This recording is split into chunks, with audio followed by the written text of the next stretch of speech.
Hello, hello, hello. Ito na nga, ngayon na nga ang flight namin papunta ng Thailand. Babagsak kami sa Bangkok, Thailand. Katatapos namin lang sa immigration, medyo nakakakaba kasi first time namin na dumaan sa ganung kakakaba talaga na mga katanungan.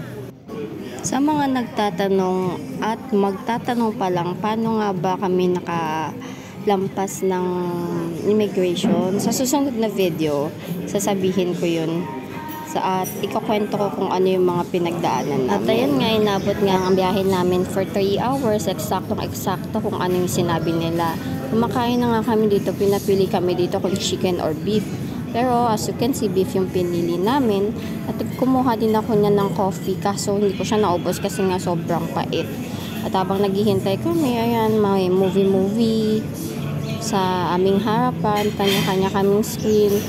Medyo nakaidlip din ako niyan kasi maalog na yung hindi naman totally maalog. Siyempre, kahit sino naman nakakaantok sa biyahe.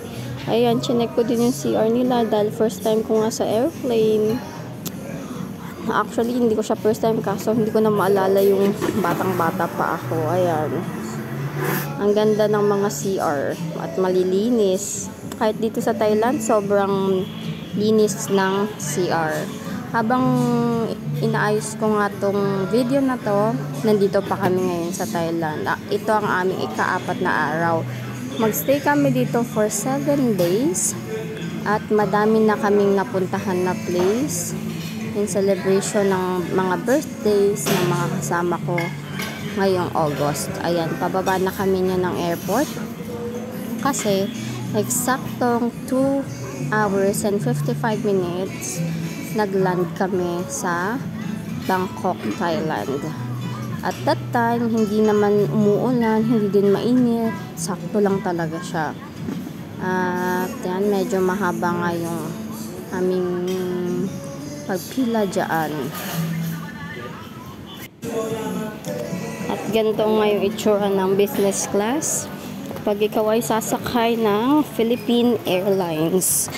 Medyo, ayan, nakarating na kami sa airport.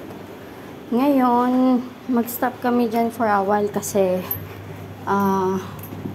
magpapapalit kami ng aming pera para may magamit kami dito sa Thailand. Mabili namin yung mga bagay na gusto namin. Hindi ko ba alam.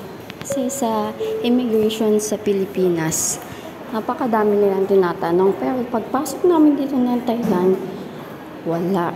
Ni isang tanong. Tinanong lang kung nasan yung passport namin. Tapos okay na.